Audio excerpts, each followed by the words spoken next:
Let's talk about the future. So yeah, so this one, this talk is mostly about. I've had Google Glass since July now. I'll talk a little bit about that process and what that's been like and what all this stuff is. But first, I wanted to touch on kind of real quick, kind of what this is. There's this. If you haven't heard, there's this thing coming up. You're seeing a lot of it on the tech blogs and everything. Wearable computing. For those that aren't familiar, what we're talking about with that is stuff like Google Glass, something on my face that's basically like a cell phone on my face. The Pebble watch. Samsung just announced a watch that was, kind of like cell phone kind of attachment on your wrist. My wife actually beat me to this because she has a Fitbit. If you don't think about that, anything like that, like the what's the Nike one? Is that the Fuel Bands? There's a I think Jawbone makes one or something. Like there's a few different ones.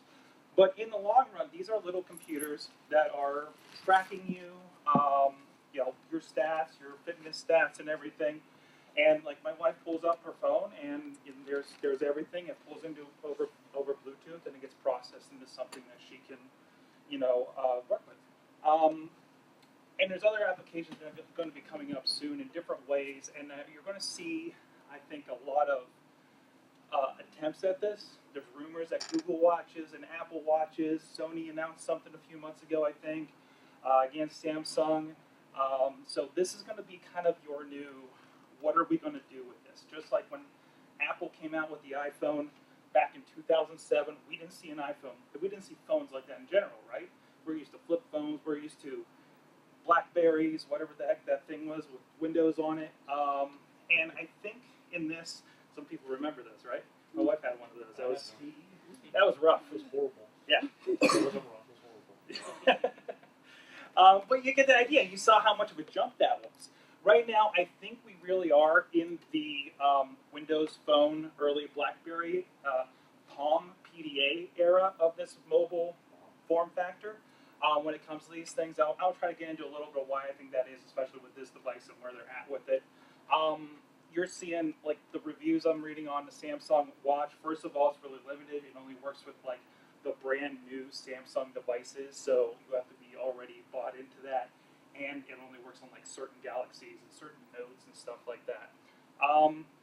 But today, we're getting into Google Glass. So what is Google Glass? This is it, of course. So if you look at it, most of the technologies right here, all the rest of this is just kind of wrapped around my face. I've actually seen stuff. There's a little screw here. I can actually take this off, and I've seen some mods where they'll take this part of the device and actually take zip ties and put them on their glass frames. And I'm like, well, if I wasn't having everybody try them, I would probably do that. So maybe after they start coming out, maybe I'll play with that a little bit. So in teardowns, they say it's pretty much comparable to like a mid-level Android phone. Think, of like last year, like they compared it to one of the kind of cheaper droids or something like that. So it's not like super powerful, but it doesn't really need it. Because what it's delivering, and if I can pull up the video, give you a little bit of a semblance of what that looks like. Do you think you can kill the light because it's just going to wash out on the screen? I'm not going to have much for text, Okay. so I wasn't too worried about that. I think this room is all or nothing. Yeah. It's like you see all of this or you see all of me. And I'm going to have a little bit demonstrative stuff, but we're not going to do any like slideshow-y stuff. So I figure, I know that one light there really, really stinks. We have screen ball. What's that? Put pantyhose on. There we go. You want to solve it?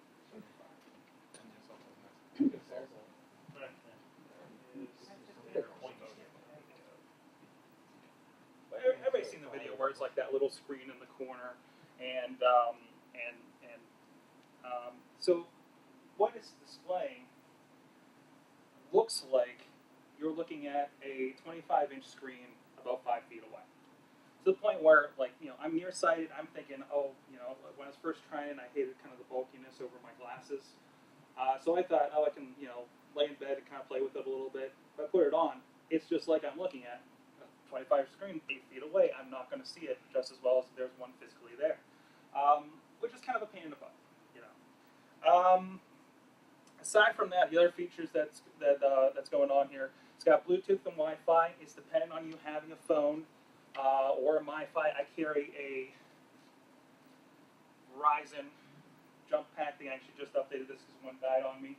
So that's how I've been getting my internet here today. If you have a hotspot on your phone, I'm attached to my iPhone unlimited plan, so I don't want to change anything and get rid of that by accident because I can use that data big time. So I decided, well, I already have this MiFi for the stuff when we're doing, make sure I have a backup for Square and everything when we're doing shows. So I just went with that, and it's worked out pretty well so far.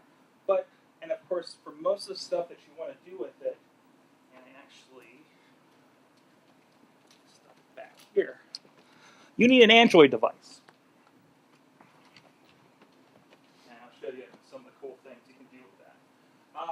So for instance, you need an Android device if you want to do GPS, if you want to do SMS. Of course, I can't do that because I just have a tablet here, but if I had an Android phone, that's where you're going to get most of the features out of this thing. Now, it does work with iPhones, anything else that you can Bluetooth hotspot, you just don't get those specific features. I can still use Google, I can still use Twitter, I can use anything else data-wise. When you Bluetooth it to a phone, it's just like you got an earpiece. In fact, I had GPS on one time, just Google Maps on my phone, and we're driving, and I just had this on, and it started talking to my ear. And it was weird because it made a call every time it did that, so it was like, I don't think it was supposed to happen. And as far as the voice, the cool thing about this, notice my ear's free. They didn't want to occupy your ear because you're on wireless all the time. You think I got like an earpiece in, even if it's just an earbud, that's going to take away your hearing walking around, right? And you want this to be kind of an always on you device. So what they have is what's called phone conduction. So it actually vibrates, and yes, you can hear it, but mostly it's going to vibrate through pretty much the back of your skull right here. There was a bit of a volume issue. They added a volume button in the last release, but if you're still in a loud room and it's maxed out, the secret to hear that is to either cup your ear or hold in that little skin flap in the middle, right? Which is really kind of interesting. Like that's how you get it to resonate. Now, how did I get this? They had a contest. Of course, they announced last year at Google I/O that they were going to release to developers for $1,500, and they got theirs at the beginning March-ish of this year. But they had a contest for what they're calling explorers. So I'm an explorer.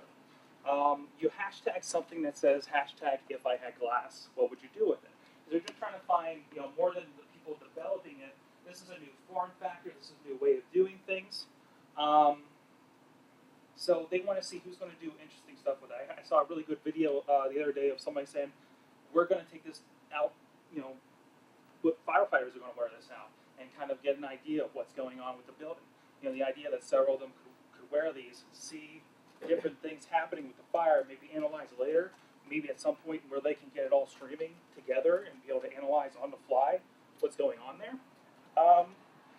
Mine was, I was kind of being a jackass. I was just like, you know what? I film live professional wrestling on the weekends. I'm going to get a wrestler on there and have them have one on in the ring. I think that'd be pretty cool to see what that would be like. And I'm like, well, I guess I need two actually. A month later, this is like February. A month later or so, I get a direct message. Yeah, it was a direct message, I think, from Project Glass. I think was the Twitter account. I didn't believe it was real. It said, "Congratulations, you're an explorer. Stay tuned for more information, and we'll let you know when you can get one." Like, okay, just like the developers, it's $1,500. So there was a big decision to be made there. For me, I love new gadgets. Some of you guys know my podcast, The Awesome Cast, where you just love checking out technology. I love that I have friends that are always have it for their jobs and everything, so we get to come over and say, oh, this is a new tablet, this is the other thing. And this is kind of the coolest new gadget that's coming out. So you get another one and says, hey, you can buy it. You got 2 weeks to do it. I'm like, oh great, I got 2 weeks to come up with $1,500, and you have to go to New York City, San Francisco, or LA, I think. They have like 3 places in California, one of their main locations. Why is that? I understand it. It stinks. I don't know what people in Montana do. But luckily, I got my butt on a megabus because I just spent $1,500 on this thing, so I had to cheap out somewhere.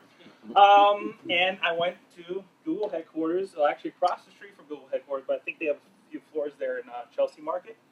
And if you look on the Google Plus, the Google Explorers community, you see a lot of pictures saying, hey, just picked up my glass. And if you look at the one for New York, it's always the same place. It's always that same picture.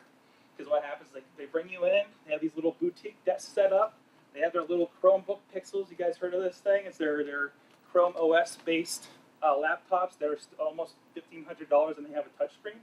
They're really nice. They're really nice. And they're like, don't touch the screen. I'm like, I'm afraid to. But I brought my friend, Mad Mike from the Wrestling Mayhem show. He lives up in the Bronx. I'm like, hey, yo, come on. I got +1. You can hang out. They give you a beer. You order water. I don't know why. And like champagne. I'm like, okay, they treat you right, you know. They take it out, have you open the box, kind of explain how everything works, and have you put it on and kind of explain to you kind of how to fit it. My big frustration with it, and I'm really glad I had somebody come and walk me through it, I couldn't figure out how to fit this stuff like around my glasses. Like I wanted to go higher, lower. It didn't seem to, like I think I was trying to put it like over my glasses like this, you know, and it was really frustrating for me to begin with. Could you imagine if they just sent me a box with this thing? And let's say I'm a little bit of a mouth-your blogger or something, right, that got this thing. And I'm like, you know, I have it for a day and I can't figure out how to fit it. And I'm bad-mouthed on Twitter. I'm bad-mouthed on blogs. I'm bad-mouthed making videos talking about how much it sucks with the thing, put it on YouTube. So I think that's a good control. So they're not getting, because of course at this point they want to control the message, right? They want to control what it is and how it works and everything. But yeah, they take you through it. They take you up on this next little platform they built so you can go right up to the window and a little overview of the neighborhood there. That's why you see everybody's first picture is that view right there. They tell you how to send it. And play with some other things like GPS. They'll like they all have Google phones so they can show you the GPS no matter what, you know, no matter when. It's really cool because when you use it, you can see your head move. So how is it controlled? Although, let me finish the story actually. So, and I'm like, okay, we want to do a little bit more, you know, other than what Google has, because I'm like, well, everybody does the same thing when they get these things. They get, you know, they get that picture out over the network, or out over the neighborhood. They get that picture of, you know, hey, here's me in the mirror wearing glass and everything. So we decided we went to Top of the Rock, Rockefeller Center, and we got some really cool pictures up there. Got some videos. Just about ran down the battery already, you know. Additionally, I was just telling this last night. We stopped at a TGI Fridays near Times Square, and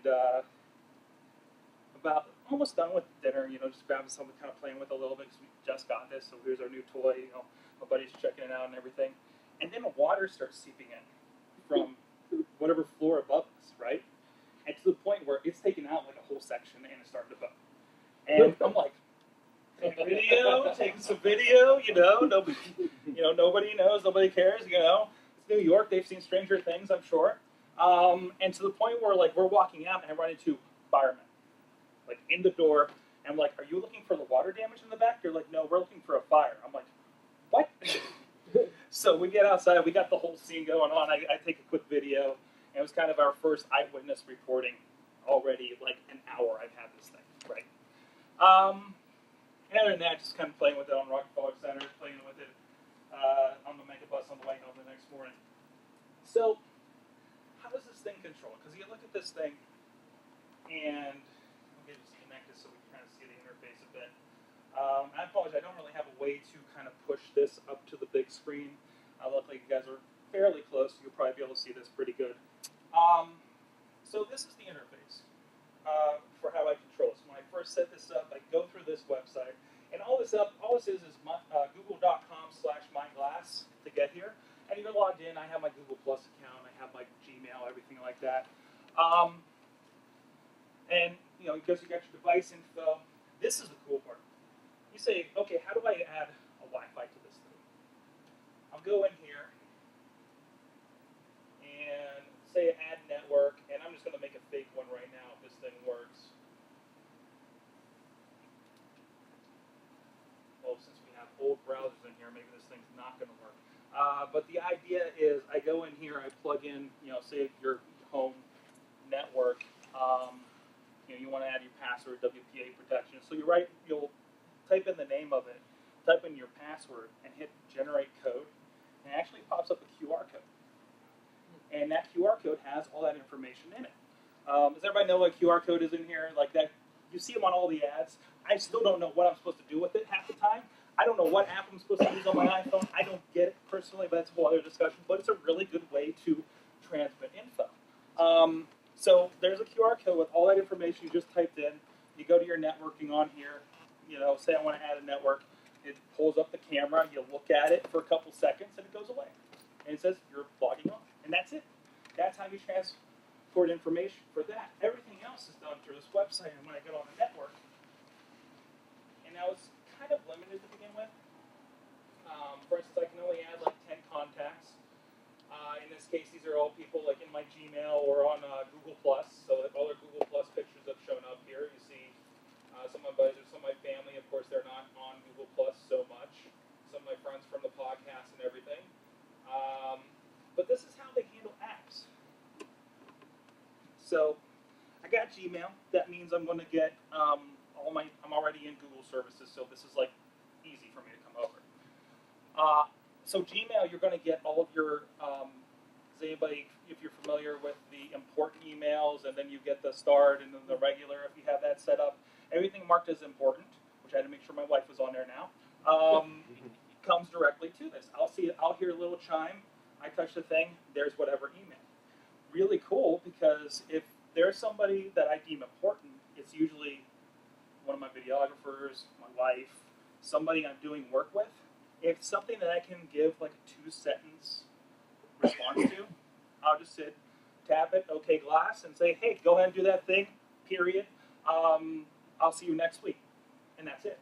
Make sure it's simple. Like if there's some kind of weird word in there, I'm going to be a little conscious of that as you get used to this voice talk. You guys have used Siri or something on your phones if you have those, or the Google Now stuff that's on there, the voice stuff they've been doing, which is really good. I use the Google Now more than Siri on my iPhone. Speaking of Google Now, enable that.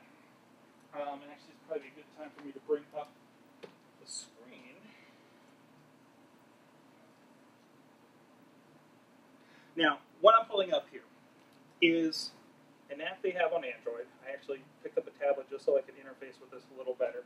And it basically mimics what's going on up here, but with a few other features. And this is something they are going to. They say it's in the works. They do want this to work with everything. They want there to be an iPhone version of this, so you can walk around with the iPhone and get all the features and do all this stuff. Actually, if you're on an iPhone and go to this website, you will get this. It's going to be one column, but you get all that access. I've turned stuff on and off, added contacts, Wi-Fi's just with my iPhone. So it's pretty cool that they do make it kind of crossover like that. And you see a little bit there. It's just same thing, just stacked up. Now, this should allow me to screencast. This is one of the things that it adds on. And now, this is what I'm seeing in my eye. Now, this is the home screen. Now, when I turn on Google Now, everything's on a timeline for this. To the left, that'll probably be slightly delayed, these are Google Now cards. If you don't know what Google Now is, if you have an Android device, they're going to start adding these to Chrome shortly. But they take some stuff like, Google knows that home is, over here in the South Hills, and it's going to tell me 8 minutes to home because it has a pretty good idea where I'm at because I'm Bluetooth this thing that has a GPS. A little too fast. It's going to let me know, okay, I'm in Pittsburgh, there's the weather. I'm close to some movie theaters, so the Patience Stone, which looks like it's a foreign movie, is probably, I'm sure if I click through that, it's not going to. It doesn't even tell me the theater. This is a little weird.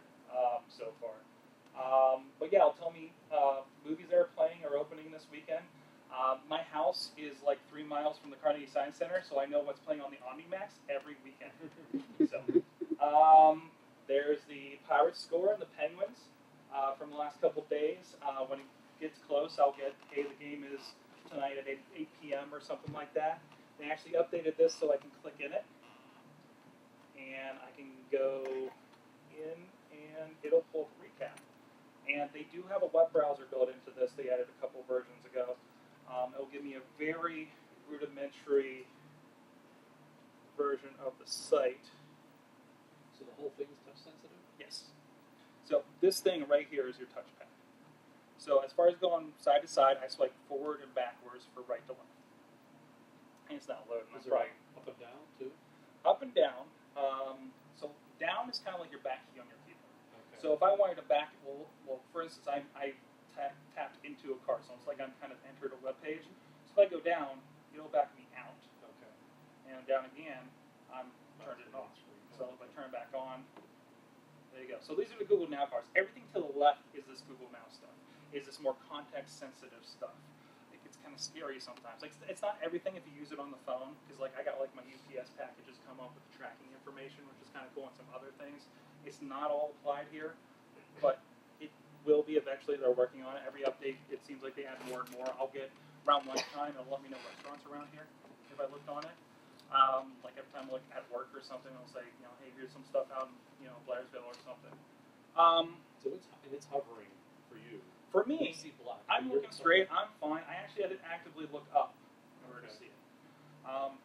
For vision, like driving, I say I have more problems with thick rim glasses that I own than these. Because with those, I have like this thick rim here, and I have to kind of look to the side to look over my shoulder, and that's my big concern. This, it's all above. I have my entire peripheral. Like I can feel, sense something's up here and everything. And this is see-through enough that I go down like this, and I'm looking at you. I still see it. I still have this eye going at you. This is transparent for the most part. So I think driving-wise, as long as you're a responsible person, this discussion came up when we were talking about it on Night Talk, and the more I think about it, is like if you're a person that is not responsible with texting, using the phone, those crazy people I see in the morning in rush hour doing their makeup, it's a license, not a privilege. Okay, you should stay away from this thing if you have that kind of problem. But back to this, Google Plus. Everything in this is connected to Google Plus. When I plug this in at night, all the pictures in here, some of you guys may have activated on your smartphones, get sucked up to Google Plus. So, or I can plug it in and go through iPhoto. That works too, just like with my phone. Also, you can't really browse Google Plus. Most of actually I'll show that. To the left is the Google Now stuff. So this is your home screen. This is the first thing you see. And we'll get into that voice stuff too. To the right, this is my timeline history-wise. Here's a tweet that I got. I have Twitter on here. And so everything that I have set to notify in Twitter, which is everything that comes on my phone that comes up as a notification, will come up here. Or if you @reply me, or if you DM me. I've had some friends that will @reply me with a little ASCII penis. So it shows up in my eye in the middle of a podcast or a business meeting. Chachi borrowed it for a week, and his boss almost got an ASCII penis. So he asked everybody not to do that.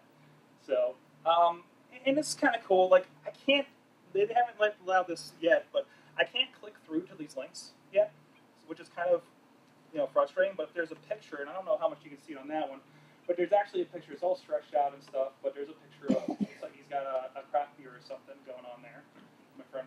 And there's a @reply from Malengo who's been around here today. But I can't initiate a tweet by itself.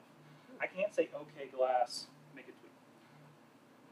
Like, unless I'm making a picture or a video, you have to have that content first, right? And that's why it's more of a receptive, unless you're making that, a video or a picture, it's more of a receive and reply kind of situation. It's not a broadcast situation. Now, if I wanted to respond from this, let's see if I got anything else. I should have some pictures in here too. There's breaking news that came up. I have the Times Online on here just because it's like the only news. I got CNN breaking news, but I never see it. to be honest. So they're doing a good job. CNN, right?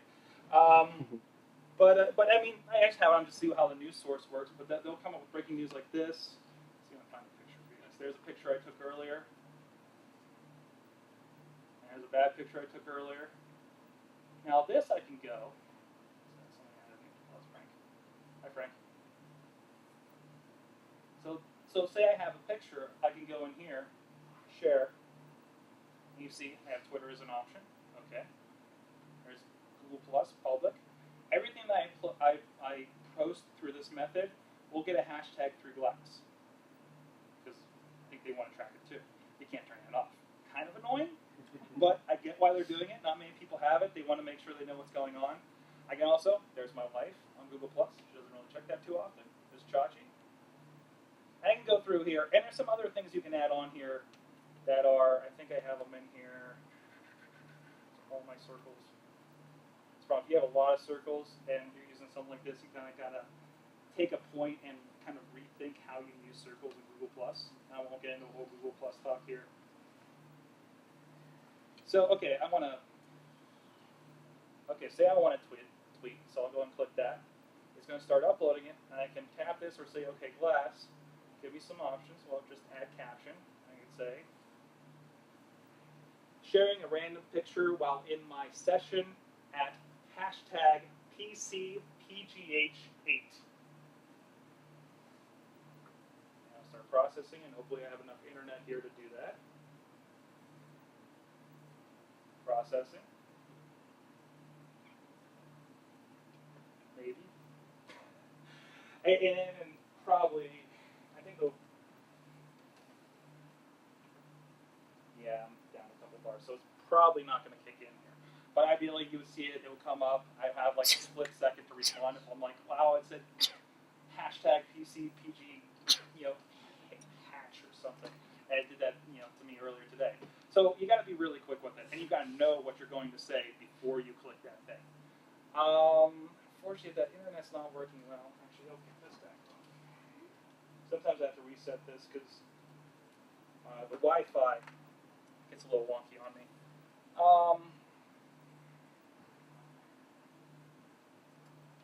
So again, that's a little bit of how you initiate that. There are other things you can add on here. Of course, stuff like Path, Twitter, and you'll see a bunch of these. These are all kind of wow, they just added a bunch of these, like today. Fancy's on here now, Kitsch Me. Because if you get down to these ones without the icons, these are all ones you can go to, and it's not really clear where to find these things. This is a little weird. You have to go something like glassapps.net or something like that, and usually you click through and they'll say click here to add to your Glass, and it'll come through, and you'll get that little accept, with Google. You want to accept this application to have access to your account, kind of thing, like you see with Facebook and Twitter and everything, and it'll pop up here. The weird thing is when I turn it off, it just disappears. I have to go find it again. And there's some other stuff. I mean, I'm just kind of experimenting some of this stuff. Not really much to speak on here. Like that app crashed every time I used it. It was one of those where you take a picture of something and it would find it in Amazon. It didn't really work because it crashed every time. So it's like everything's like super beta at this point.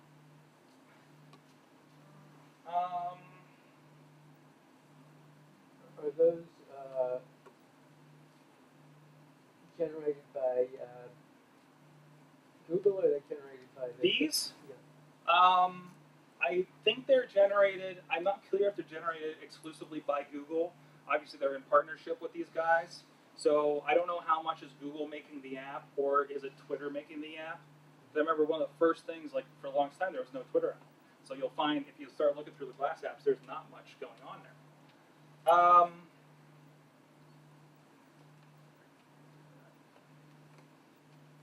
So what else?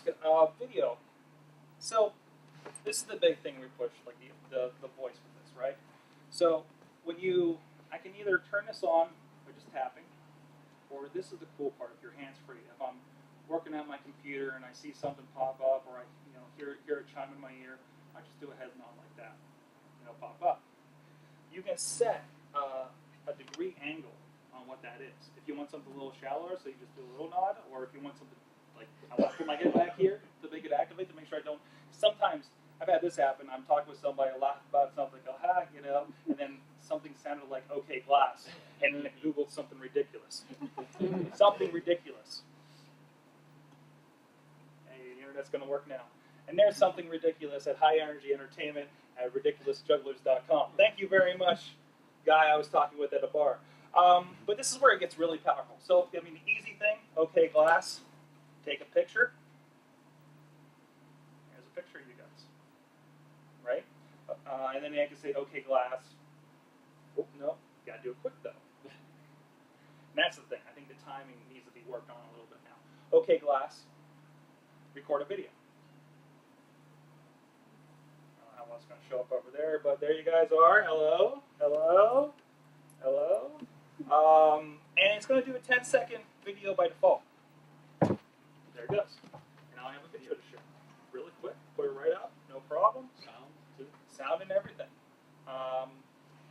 If I wanted to go longer, oh, here's the other thing. I got this button up here. So if I want to take pictures, this is usually how I end up doing this. I'm going around. This is me sightseeing in New York. Blink, blink, blink, right? So I feel like Cyclops with this thing, right?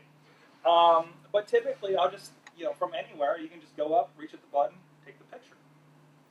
Or you hold it for just like a half second longer, it's a video. If I want to go a little bit longer, see that at the bottom it says press camera button to extend the recording. I can just let it go. Okay. And we'll just go ahead and kill that. That's a lot of what I'm using this for. Receiving Twitter, responding to a little bit of emails, and then anytime I'm ready to, you know, do video, try to get a different perspective. That's really what I'm focused on with this device, and the reason I wanted to get my hands on it is that because I do video, I do, you know, the pro wrestling video. We've used this. You can do a hangout on this. It is a little weird. Let's see what the thing is for it. You can make a video call. You can't use this with Google Hangout on-airs that broadcast to YouTube like we're using today. It's just not made for it, but I'm having enough problem with my iPhone that says it's compatible anyways, and I keep turning that on and off for some reason. You know, those are the kinds of applications, though. We had, has anybody heard of Leap Motion in here? It's this kind of device that it's you move in 3D space and it like moves your mouse or has like a 3D, you know, game or something. We wanted to show both sides of that, right? So we got Chilla's in the studio. I got a camera on him like I usually do. He's got his laptop. I got Chachi sitting beside him on the couch. This thing, the Google Hangout. I'm pulling Google Hangout on the other end into my studio setup, and we got his desktop to see exactly what he's doing on the desktop as well. So we got that extra angle without me going and setting up and running a cord to another camera. This thing gets super hot when you do that for half an hour. And also the battery just is gone. I'd say about 45 minutes you can do video before it dies. But you could plug in here. I played with this a little bit when we were in New York because I got a little Duracell battery pack. You can plug in here, just run a cord back down in your back pocket or something, battery pack, right? I think that's that solution. Other thing is more candid stuff. I do drive, you know, you have this thing on while I'm driving. I try to make sure I flip off the internet so I'm not getting too much or anything to distract me.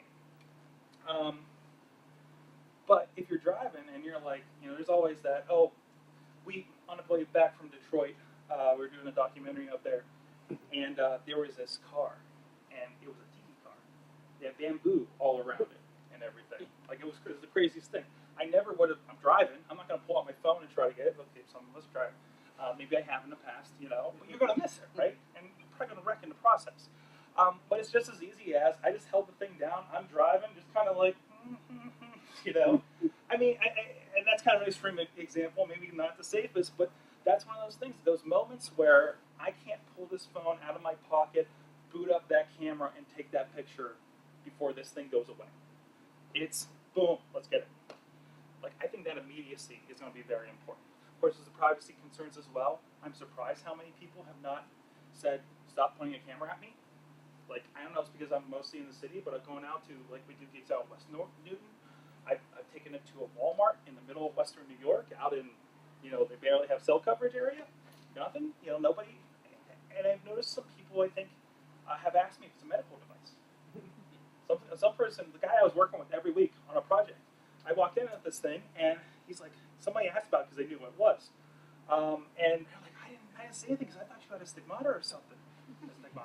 Stigmatism. Sorry, that's different. That's a little different. Yeah, okay. So, I mean, response has been pretty positive. It's like, oh, cool. There's a guy yesterday at Starbucks that was like, oh, cool, can I try that? And I'm like, looked at the big line behind me. I'm like, oh, they're going to hate this guy or me, you know. So, mostly excitement, though, you know. Everyone wants to try it. Everybody's asking about it. I'm surprised how many people were afraid to try it. You last night? Did I say that? Yeah. Really. I don't know. They're afraid to break it or something, you know. But you know, I think the idea is people get a chance at it. You know, this is a big social thing. It's a one walk around with a camera pointing at all you guys all day long, right? Not that I'm recording all the time. Obviously, my battery's going to go away. Pictures, you know, the same.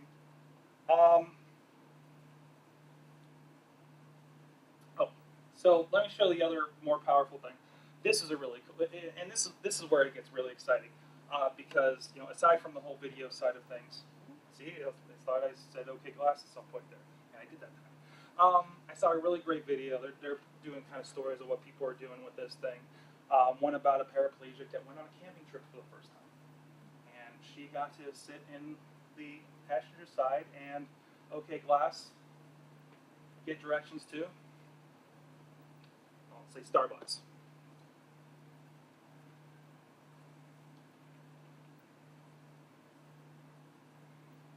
Internet's going again. But ideally, blue are, right? You know, and how much did I have to touch this thing? So, and as it goes up, and if I can get that going again, I can show you. But it'll actually pop up and say take a right, you know, take a left and everything, and it pops up the map and everything on here. And she got to participate with that, or how do you start a fire? Google. How do I start a fire? And then there it is right there. I can go to the website, little view. Well, that one's loading a little quicker. Huh? Is that coming through? Uh-oh. Sometimes I have to reset this thing. There we go. Just a little slow. So there's a website. Well, how do I start a fire? And then I can go in. This is where it gets really weird. Like it's just kind of dinging at me right now. But ideally, like I can go through there. I can mostly read that. When it finishes loading, it gives me a few more options. I'm able to zoom in and everything too. So it's got a ways to go, especially as far as that browser side of things. They just added YouTube support. I can search for.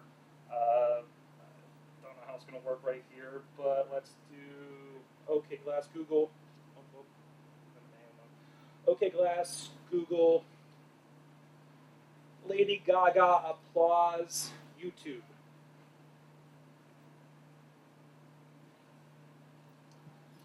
And there it shows up. Says it's a YouTube, and let's see if they let us. It's kind of weird because sometimes it thinks it's a mobile device. And you see it's a YouTube page. I might want to go back. Two fingers. I'm not used to this part yet. I select that link. You hear that? I got Lady Gaga in my eyeball. I've actually played with it a little bit. Sometimes I'll pull up Stan Bush's The Touch from the Transformers movie when I'm folding laundry. You know, just have some fun with it. And I pulled up the Super Mario Brothers movie because it's freely available because nobody cares on YouTube. And like crashed after like a half an hour though. So I mean that's kind of the general gist of what it does. And look, and as I go on my timeline, you see there's my Google search there for Lady Gaga, how to start a fire, and go back through. Sometimes if I'm driving, I'll like nod my head up, like I'm hearing a podcast and they talk about some application, and I'll pop my head off, not even look at this thing, say, OK Glass, Google, AOL, something or other. And then now, I'm not even going to look at it, I'm going to let it go away. I haven't looked at this thing, but now I know when I go back, when I'm at my destination, and safely not behind the wheel of a car, there it is. So it's kind of like a quick note-taking thing. do want to take notes, one thing they added with the last update, OK Glass, see at the bottom here, I have take a note. Remind me to post this video later so everybody can see it. And now that just posted to my Evernote. Now specific things, you notice there was make a post, Path got that. I don't know, again, I think it's them working with them, kind of getting deals. I really wish there was make a tweet. I really hope this update next week has that. What are the updates? This is running on XE9, and which means 9 versions, I think, well actually it's by month, I guess. Usually about the second week they'll do it. It will just update, when I plug it in one night. It kind of surprised me last time because I didn't know it was coming. I'll wake up and I'm like, wow, there's a new something by my Google thing, because they added kind of a Shazam kind of feature. Because if I say, OK Glass, Google, there's a little, if it hears music, I'm thinking, there's a little note that pops out on the side, and I can slide over and it'll listen to whatever music's playing and pull up what that song is. Just like Shazam. It doesn't work on the commercials when you see a logo though. Other thing I just added is if you want to play with this a little more. So before this just displayed, right? Now this is all interactive. They just made this a touch screen. Just like back to your eye? What's that? When you move back, Yeah. is that right? Whatever's happening there is happening here. So that's become another interface for this. So here's my thing. How long until this becomes your keyboard? Yeah. Now, because I can do open Wi-Fi's if there's nothing going on there. I can do secured Wi-Fi's through the method I showed you through the browser. But say here at Point Park, I can't get on Point Park's Wi-Fi because that page that pops up, I can't. How do I interface with that? How am I going to enter my username or password? Or check the box at Starbucks or something. There's no way. Sometimes, this happened to me once at a hotel, it did pop up the browser and it wanted my name and email address, and I'm like, well, I'm not doing that, I can't, what is there? We pontificate on the idea of, there's got to be a point. This is running Android, you're going to have, Bluetooth keyboards can attach to this thing, right? And I can see that, pull it up, and I can take little notes. Do you really want to carry a keyboard? It kind of depends on what they do with it. Some other samples I wanted to look at real quick. We have time. Some things I've been doing with this. One of those applications they added on there was Field Trip. This is really cool, and I think you can see that. Okay. So Field Trip is an application you can get on your phone, Android and iPhone. I loved it on the iPhone. I learned stuff about my neighborhood I didn't know about, like where they filmed all the parts of Dogma. So this is me Thursday. I was down at the Toonseum doing a shoot for Unsung, and it will just chime. This just does like it does for Twitter and everything. I was like, okay, what's this? And you see, it's Street Railway Electric Trolley 1900. There's a picture of Liberty Avenue, more or less where I'm at. And this is just around the corner, looking out from the Toonseum where those crazy big statues are beside it. That's Smithfield Street right there. And then if I tap that, and it'll say read more, okay, or read aloud. So I'll just sit there and look at whatever that picture is, and it'll tell me about the trolley system in 1900 and some more about it. We went a little bit of town sightseeing because my sister-in-law was in town last week. We went up to Mount Washington, took the incline down, popped up a little picture of the incline like 100 years ago, or whenever that was, popped a little thing about the incline, talked to me about it. We took the train over to the north side. I was at the Mr. Rogers statue, and I pulled up the Manchester Bridge that used to be down there to connect the north side to the south side, like ages ago, 100 years ago.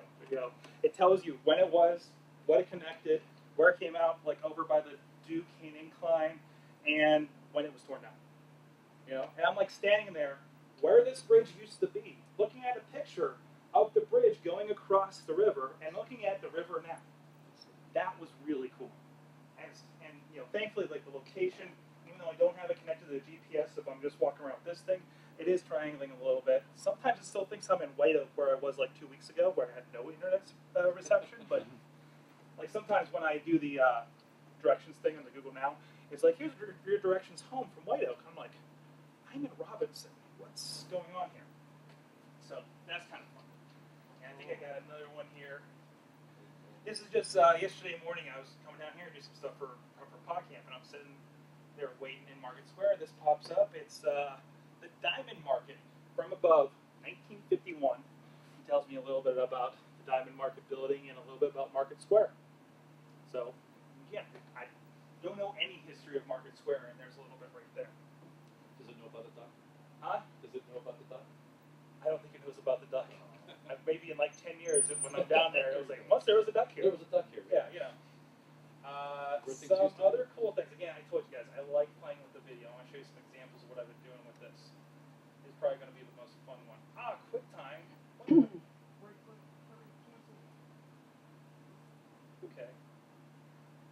When am I going to open like that?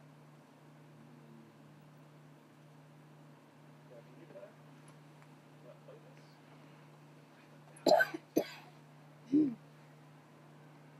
Oh, that's disappointing. Okay, I'm going to let that go and see if it installs it. I was inspired by a friend Dutter sent me a video. I think it was her that sent me that. And you know, the first thing I saw about this that really kind of got me into it, I was already excited beforehand, but for Google I/O, not 2 years ago, they kind of did the surprise thing during their keynote, where they had a bunch of, no, I didn't do anything this crazy. They had about 3 or 4 people with Google Glass on jump out of an airplane over the Moscone Center in San Francisco, all in Google Hangout. Is everybody familiar with Google Hangout here? Basically, you have the main video, and then if you have a bunch of friends, it's the little videos down here, and usually whoever's talking pops up, or if you're controlling it like a game phone line like we use today, you can pick one. So you see 4 perspectives of people jumping out of a freaking airplane. And they come down, they hop on bicycles and do tricks on the roof, and then rappel down the side and do bicycles through all the people at the Google I/O conference, right up on the stage. They hand like, I don't know, a pink Google Glass to Sergey Brin. So and then somebody sent me a video of somebody playing hockey with this thing on. You know, I was like, okay, makes sense. It's got a helmet. It stays on. You know, there's a little bit going on. So in our summer, Stop! Oh, I got audio. Stop! They're here. This is me playing softball. Stop. See that right? But here's the fun part. This is the part. So, like, okay, we're running. I feel like it's not going to fall off. I feel like I play softball with my glasses on. This is going to work, right?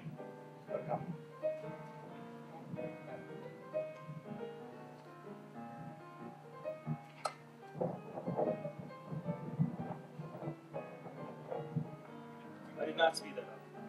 I'm sure that's slow. There's me at first base waiting.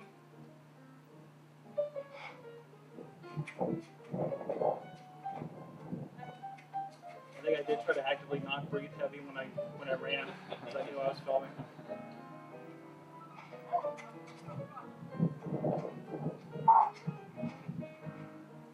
So, Wow. So you get the idea there. You know, again, kind of a cool first perspective thing. Again, I kind of still want to get it on a wrestler or maybe on the referee in the ring, and just finding one I can trust. You know, the referees are very iffy lot sometimes. Some of the wrestlers I would trust, but it'd be weird to be like have this guy go in there, like how you to work that into the angle and everything. I mean, it's completely real. Of course. Yeah. Don't you know? What else we got? This was another fun one. And so again, like I talked about, kind of using it as like a secondary camera. So here's my iPhone. I wanted to go through the process, and actually, I had good fortune that. So I thought, like, okay, here's me talking. There's the establishing shot, but I'm talking about how to like install a hard drive in these kind of RAID systems called Drobos. And I thought I was like, well, okay, here's a shot of me, but instead of me doing this and showing me put the drive in awkwardly with the hand, here's my view of it, you know? So I'm taking videos on both sides. I'm able to, you know, toss it in Final Cut, multicam edit it, and pick my spots going back and forth. So it's like an extra mobile camera. I've been using it like this for unboxes for like loot crates or gadgets come in, just kind of playing with that concept. But yeah, just having it as that kind of extra perspective. I was getting my new iPhone, like many of us, a couple weeks ago, and I found the perfect connection of technology. Now you should have no line coming up at the bottom and it's playing, right? Yeah. This is a security guard at South Hills Village Mall. Let's see what kind of mall that was. On a Segway. He's like, he came over, and I'm sitting at this fountain. It's like pretty much pre-hours to let everybody in. I'm like, oh no, what'd I do? And he's like, is that Google Glass? I'm like, yeah. I'm like, you want to try it? He's like, yeah. He's trying it out. I'm like, can you do me a favor? I would love if Google Glass was on a Segway and I got a perspective. He did it for me. Although I did get a little worried because he got about here, and he started getting out of my sight, and I started realizing I just sent this guy off on 2 wheels with a $1,500 device. I'm like, but he's an authority figure. Of course he's not going to drive off. Of course not. Sort of. So, I mean, that was just kind of a fun thing there.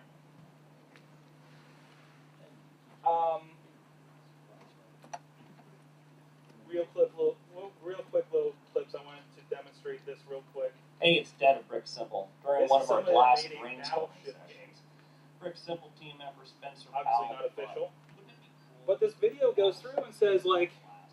there's somebody shopping, So today we're demonstrating playing Glass Metal, which is a Battleship, player, and it's somebody hanging out in a park playing Battleship back. I can't get into this game. They hit their limit, and they won't let anybody else in. Say voice, say blue, green, blue, white, sending, sent, and it goes back to the other person who's still shopping and looking at her grapefruits or whatever. This is, I think, the kind of gaming aspect of this is going to be really interesting. This or something like Ingress, if you've heard of that, really cool kind of like space game where you find portals and stuff. There was somebody that made Frogger for this. He had to do this to go. I almost hurt my neck in the middle of the show trying to like kick your on the wall.